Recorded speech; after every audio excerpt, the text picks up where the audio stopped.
Hello, loves. Welcome to episode 6 of the Thriving on Etsy series. Today, I want to talk to you about product photos and descriptions on Etsy. Now, the reason I decided to combine product photos and descriptions into one episode is because they both deal with communication. The goal of your listing description and your listing product photos is to communicate the most important information about your product and your shop with potential buyers. Now, in this episode, I will be putting a higher focus on product photos, though. I teach my students to emulate their description with their product photos. So they really go hand in hand. And the reason I'm putting a higher focus on product photos is because they just carry more weight when it comes to your Etsy shop. Your listing and thumbnail image is the first thing that a shopper is going to see when they're scrolling through Etsy search. And if you've ever wondered why people aren't clicking on your listings, more than likely it's your product photos. If you create a product of value that people are searching for and you have great SEO and you're being found in search, but you still aren't getting shoppers to click on your listing, it's because you aren't grabbing their attention with a stunning product photo. So the reason that the shopper is scrolling past your product in search is because your image isn't appealing, relevant, or eye-catching. You are blending in with all the other noise and you aren't making any kind of impact on the shopper. When you have an appealing image, one that looks professional and stands out, you can grab the shopper's attention and generate interest. The quality of your image alone is grabbing their attention, but you can't fully grab their attention with just an aesthetically pleasing image. You have to also be able to effectively communicate with the right customer. You may have heard it called your ideal customer, your dream customer, a customer avatar. And when you can communicate with the right customer, you can replace the in-person buying experience for them. Now, when you learn how to take appealing images that speak to the shopper, that's when you learn how to fully grab their attention. And images that effectively communicate evoke a response from the shopper. And at the end of the day, that's the goal because you want them to click on your listing. When selling on Etsy, taking high quality product photos is critical to the growth of your shop. A bad photo will get you overlooked in search, and a lack of photos could prevent you from making a sale, no matter how amazing your product actually is. If you've ever heard the phrase, a picture is worth 1,000 words, well, in your case, a picture is worth 1,000 words, clicks, sales, and dollars. The quality of your image will directly reflect the quality of your sales.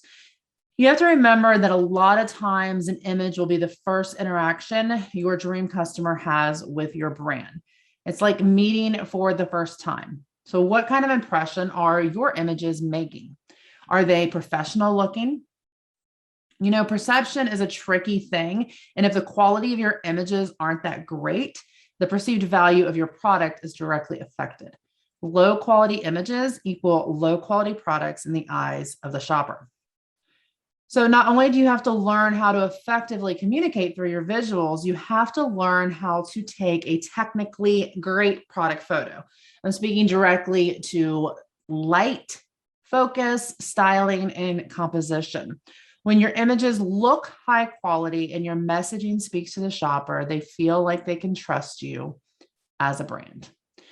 Another reason product photos carry more weight in your Etsy shop is because Etsy actually makes it very difficult for shoppers to see the listing description.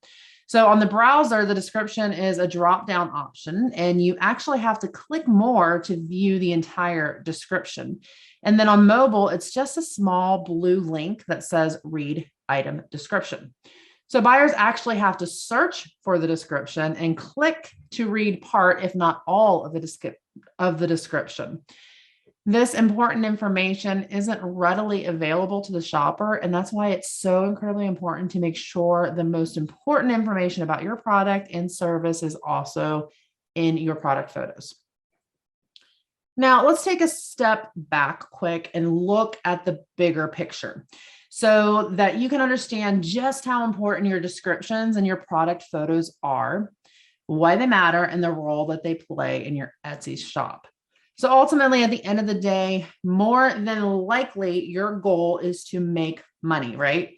So if making money is the result that you want from your Etsy shop, then you need to work backwards to see what it's going to take to get there.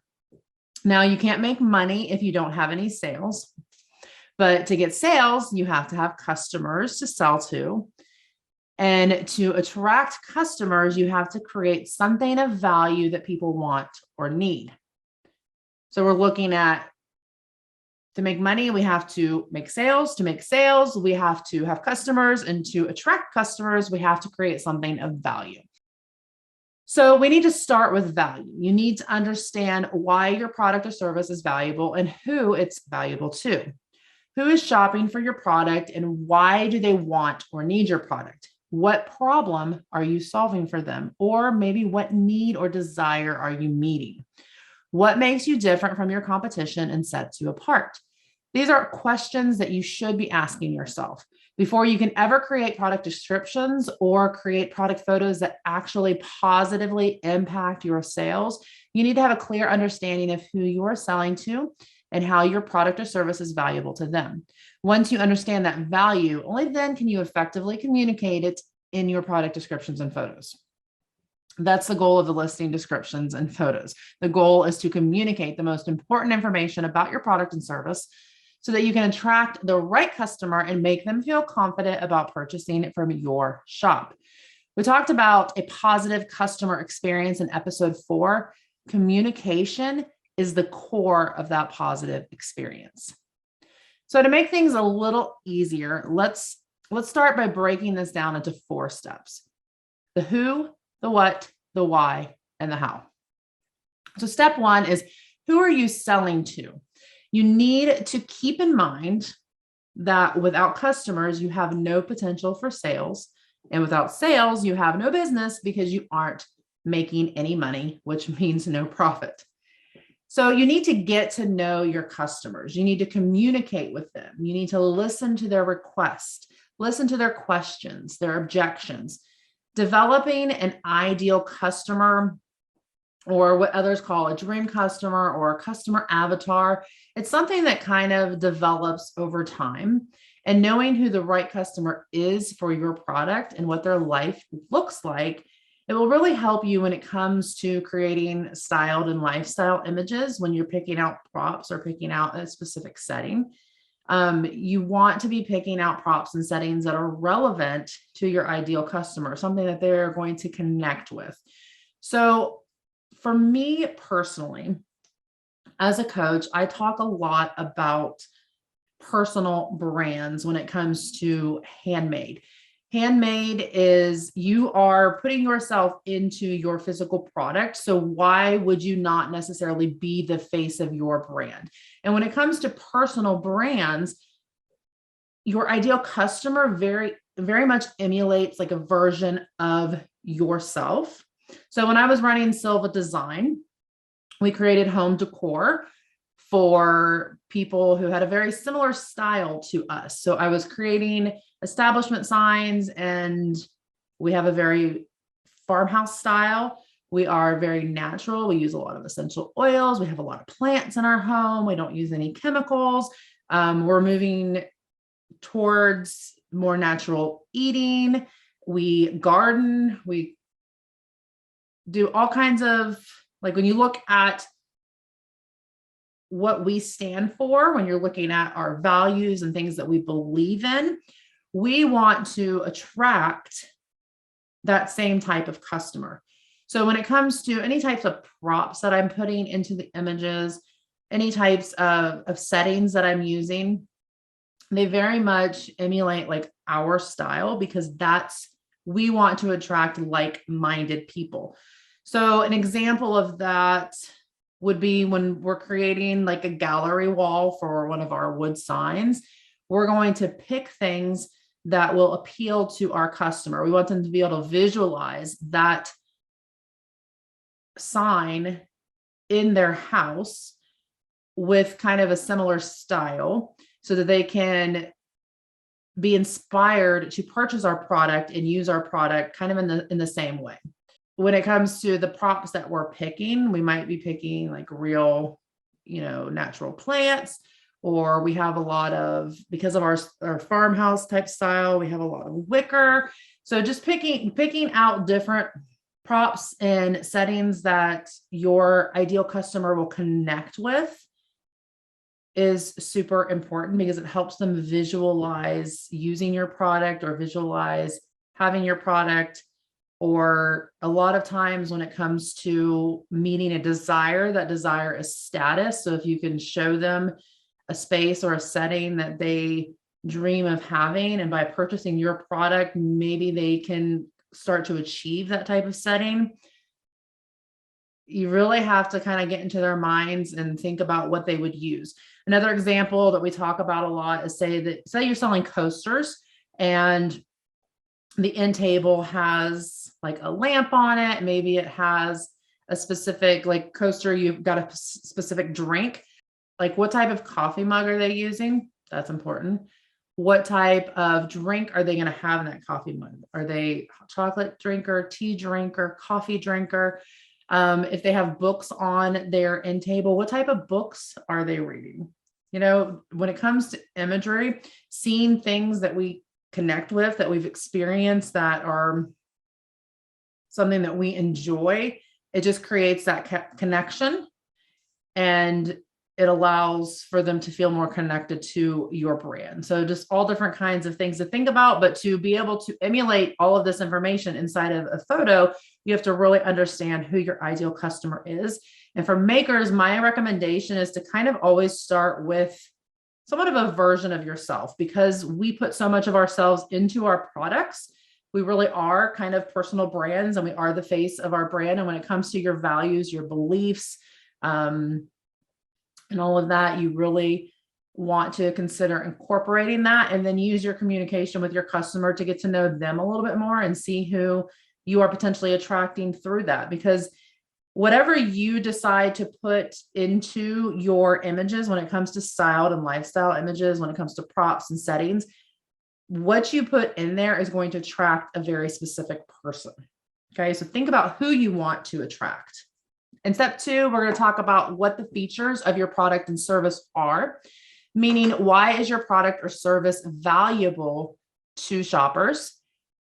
Features are basically facts about your product. So if you offer different colors, what colors are you offering? If you offer different sizes, you offer different types of material. Does your product do something specific? This is kind of where value comes into play. Like, why is your product valuable? It doesn't necessarily have to be, when it comes to value, it doesn't necessarily have to be just about your product. It could be about your service too. So you're looking at features of your product and of your service. So I'm going to use, we had a top selling establishment sign for Civil Design. Some of our features were the size, right? So the specific size was the feature. We actually did woven rope through our wood sign. So that was an additional feature. And that was a feature that no other sellers were doing. We had 3 designs when it came to our establishment signs. We had 5 different colors. We had, some of our signs had 2 different stain colors, but this particular product only had 1 stain color. We went with our best selling, because to be able to get to my next point, which is going to be a service feature, we offered 1 to 3 day processing. And to do that, we had to have the signs constructed and stained and ready to be pulled off shelf to personalize, to get them out in 1 to 3 days. So 1 to 3 days was a feature of our service. We also did gift wrapping. That was another feature of our service. So other features could be if you offer free shipping, that's a feature of your service. If you offer a free gift, that's a feature of your service. If you have different variations, we talked about design, we talked about size, we talked about color. Just think about all the important facts about your product and create a product and service, and create a list of those for step 2. And then going into step 3 is the why. So understanding why those features actually matter to the shopper. So we talk, when it comes to sales, we talk a lot about features and benefits are actually what sells. Nobody cares that you offer 5 colors. Okay. Why does that matter to them. When I say a feature of offering 1 to 3 day processing, okay, that's a great feature, but that doesn't say anything. Why does that matter to the shopper? So when we offered 1 to 3 day processing, okay, typically what you can do is you can add a benefit on top of a feature by using a so that statement. So here's an example. We offer a 1 to 3 day processing so that when life gets in the way, you can still purchase a personalized gift for your loved one to show them how much you care. Okay, so we knew by communicating with our customers, we knew that people were requesting faster processing times because a lot of our sales came from gift purchases for birthdays, weddings, and Christmas with the establishment signs. And a lot of our shoppers were very busy and would forget to purchase something, but they wanted that unique product. So they wanted to purchase from Etsy because they wanted to be personalized and handmade. So when we got a lot of requests for faster processing or faster shipping, we decided to streamline our system and create a process that allowed us to get that personalized gift out in 1 to 3 days so that our customers could still purchase a gift that showed the recipient that they cared. Okay, so you really want to think about what features you have, but then connect that feature with the benefit. So when you pick the feature, think about why does that feature matter to my customer? Why is it important to them? Going into step 4, we're talking about how we're going to communicate all this information that we just developed. How are we going to communicate the features and benefits of our products? When it comes to listing descriptions, it's best to always kind of use short bullets with the features and benefits to make it easy to read instead of doing like paragraph form. And when it comes to product photos, we're going to be looking at different types of product photos that you can use. So Etsy allows you 10 spaces for images. So 10 different images that you could be using. And two of the biggest mistakes that I see is either I go into a listing and they only have 2 images, or I go into a listing and they have 10 images, but they're basically all of the same images. Maybe it's like different angles. And this is what I call opportunity lost. So each image is an opportunity to communicate information with the shopper. And when you know what it is that you want to communicate, that'll help you kind of determine what types of images you're going to need to use. And when it comes to product photos, the types of images you put in your Etsy shop will depend on what type of product you sell. So I'm going to go over 12 potential types of images that you could be using for your Etsy listing. And I want to remind you that it's important to remember that each image serves a specific purpose, and you want to be very intentional about the images you choose, because each image is an opportunity to provide the shopper with information that'll help them feel confident in purchasing from your shop. So the first type of image, and we're going to talk about this one first because a lot of times it's the thumbnail image, and that's a studio shot. So I teach a studio shot on a pure white background. Etsy does not require a pure white background. Okay, when Etsy talks about the studio shot, they say that a studio shot is a clear way of showing the potential customer what you are selling, and that customers are drawn to bright photos that show off the product. They classify it as the product on a plain background with plenty of white. So Etsy does not describe the studio shot as a product photo on white. They just say a plain background, just the product, clear, light, bright, airy, all of that. Clear photos help to set a realistic expectation of what the customer will be receiving. And this helps to avoid the hassle of returns and exchanges. Studio shot's a good opportunity to photograph like listing variations. So when it comes to the studio shot, it's going to be just the product on a white background or a light background. And you may potentially do a few different product angles.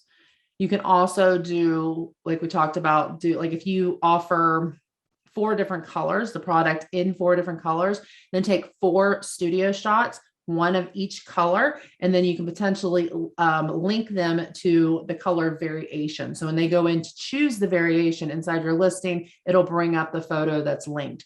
And that's super helpful. If you offer too many colors, then we'll get into this later in the list. I recommend doing a variation shot that has all the variations in one image. But the product photo on white, the studio shot on white, is just really a good way to show exactly what the customer's going to receive. When the photo is done on white, it actually shows the product truest to real color. And I won't get too deep into this because, again, it's not an Etsy requirement to have the product photo on white. Amazon requires it. It's just good practices for Google SEO. Eventually down the road, I want you to anticipate that that's the direction Etsy will go, because that's just the direction that artificial intelligence and machine learning it's trending that way. And like I said, without getting into too much detail, that trend, we're fighting that battle of robot versus human, in the sense of humans will always be more connected to styled and lifestyle images. But when it comes to search, the more advanced search gets, the easier they're going to try to weed through products. And you want your keywords to match what's in that first thumbnail image. And by having a product photo on white, the image recognition that the AI does is going to just make it easier if the product photo is on white. So I do believe that in time, that is the direction Etsy will be going. The second potential image that you can use in your Etsy listing is going to be a detailed shot. So if you offer a specific type of material, or maybe there's just something super specific about your product, you're going to want to make sure you have a detailed shot. Now, remember that the detail shot, the point of the detail shot is to show that detail. So you may not have the whole image in there. So the detail shot may be not of the entire product.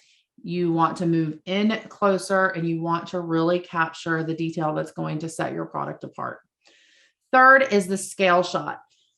So when it comes to scale shot, we're basically showing size, but we want to show it in a way that's relevant to the product and the shopper, and to let them know, to give them relevance of size. So a great example is jewelry. I had a student who created gorgeous jewelry, and in a studio shot, the ring looked totally normal. And then when it was on a model in a lifestyle shot, the ring was in fact actually very, very large, like much larger than your standard ring. So that scale shot allowed the customer to see that the ring was much larger, even though you potentially put the dimensions into your description. We already talked about the description being kind of hidden. So you want to be able to show that size variation. Now, for me, selling wood signs, what I would do is I would actually take my image and throw it into Canva, and I would actually use like lines and then write the dimensions to show the dimensions. Instead of using like a ruler or making it look kind of cheap, I would go in and actually type in and add that text to make it look a little more professional. Number 4 is a styled shot. And then we're also getting into number 5. So number 4 is styled shot. Number 5 is a lifestyle shot. And the reason I'm going to kind of talk about these together is because there's a lot of confusion around them.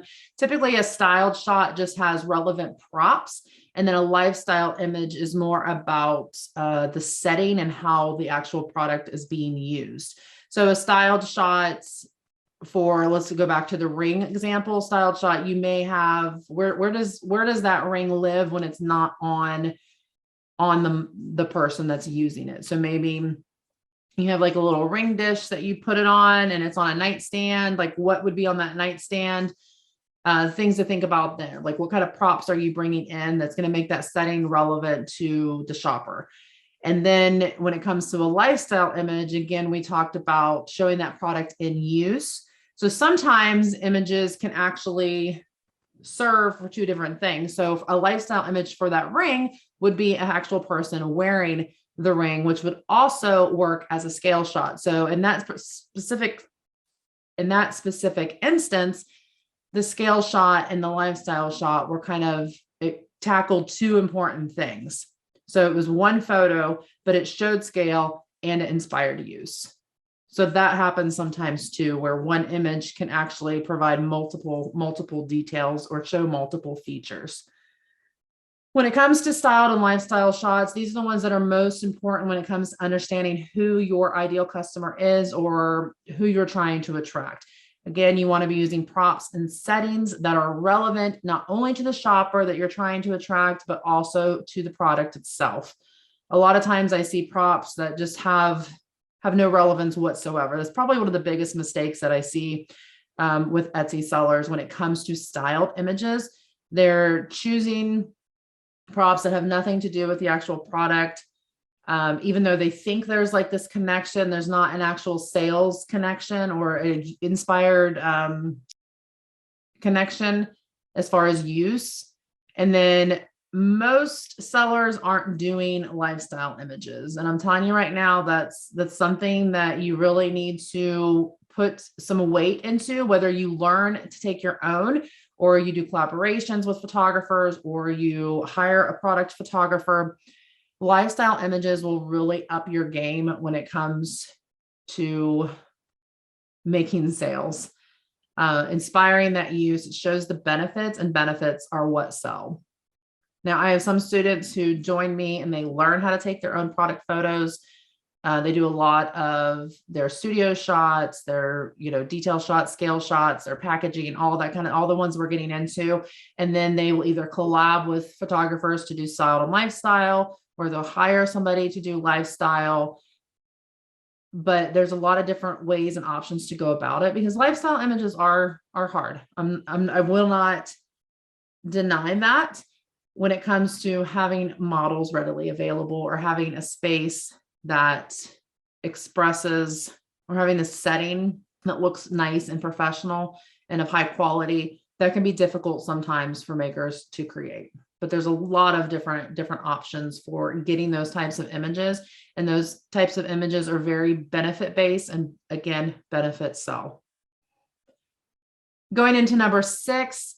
Number six is the variation shot. And again, we talked about this. You can create individual variation shots and link them to your variations in Etsy. But if you have a lot of variations and you don't have the potential of taking an image of every single one, then my recommendation is to put them into one image. And the way that I would go about doing that is take them each individually on white, and then go into a program like Canva or Photoshop and put them into one image to show all the variations in one image. Number seven is going to be a group shot. And a group shot is intended for upsell purposes. So when you sell, let's talk jewelry. When you sell jewelry, you may want to, say you sell the necklace individually, but you also have a ring and a bracelet that match. So maybe you take an image that, maybe shows her holding the necklace, and then visually you can see the ring and you can see the bracelet, right? So that's called a group shot. It's showing products that would work well together, which is going to work for upsell purposes and potentially increase your cart value. And how you want to potentially go about doing that is to make sure that the shopper doesn't get confused, because a lot of Etsy shoppers, I think, tend to get confused. Is you might want to take that picture and then again go into Canva and create a text graphic on the side that says pairs nicely with our ring and bracelet, not included in this listing or something. Now, let's talk a little bit about text.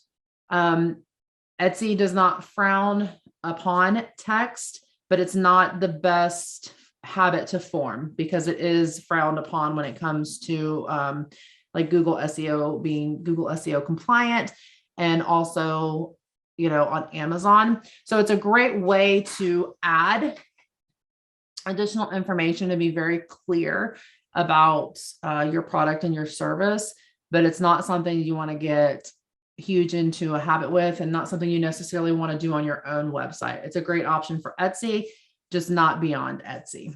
Number 8 is the packaging shot. So especially if your product is purchased a lot for gifts, or if you have a gift option, you can show how that product is packaged or gift wrapped. And then especially if you offer gift wrapping, but it doesn't come with the product. So if you offer gift wrapping, this could go into two forms. So this could be a packaging shot or essentially a gift wrapping shot. So packaging, like if you sell jewelry and you put all of your pieces in one box, then show that box, because that's how they're going to receive it, right? And then if you offer gift wrapping, and again, you want to upsell that, you can show the product, how it's gift wrapped it, and then again, add a little text graphic on the side that says, click gift wrapping at checkout, or add, gift wrapping to your order. Next is the process shot. Now, a process shot is basically showing the customer behind the scenes of the product and what you are working on. So the processing shot is a great way to give them a sneak peek, to allow them to feel connected to your work, to make them feel like if they purchase from you, they're purchasing from something bigger than themselves, and they're contributing to something, which is a huge desire that a lot of people have, is to feel like they've contributed to something bigger than themselves. So I highly recommend processing shots. A lot of makers are hesitant to do them because they don't want to show behind the scenes. They don't want to, show their process. Obviously, don't give away your most important information if that's something that sets you apart from your competition, but just giving them a sneak peek into you physically creating the product, having your hands on the product. Not only does it just confirm that it's handmade, again, it lets them in on your process and makes them feel like they're a part of something bigger than themselves.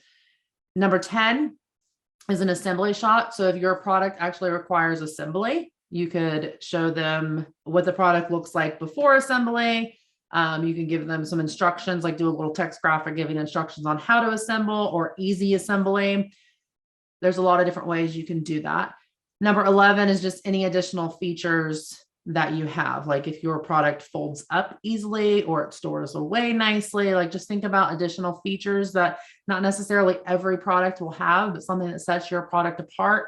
What are those additional features? How can you visually show that? And can you enhance that experience by adding some kind of text onto the image to make it more clear? And number 12 is reviews. So if you're having trouble filling those 10 spots, you can always do a product photo and then include, an amazing review that you had.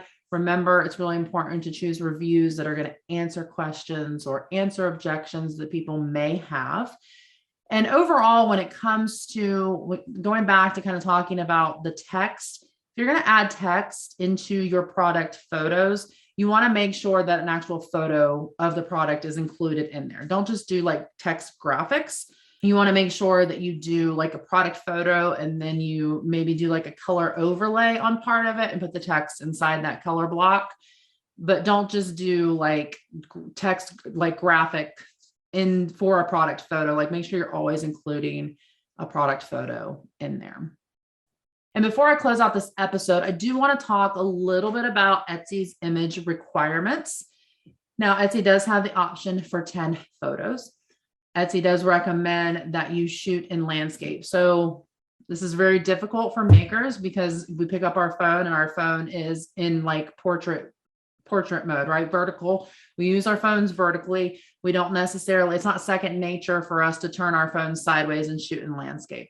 Tell you right now, as a product photography coach, always shoot your photos in landscape. Whether you have a tall product that works better vertically, when you shoot in landscape, the image is just so much more versatile. You can still do vertical images, cropping vertical images from those.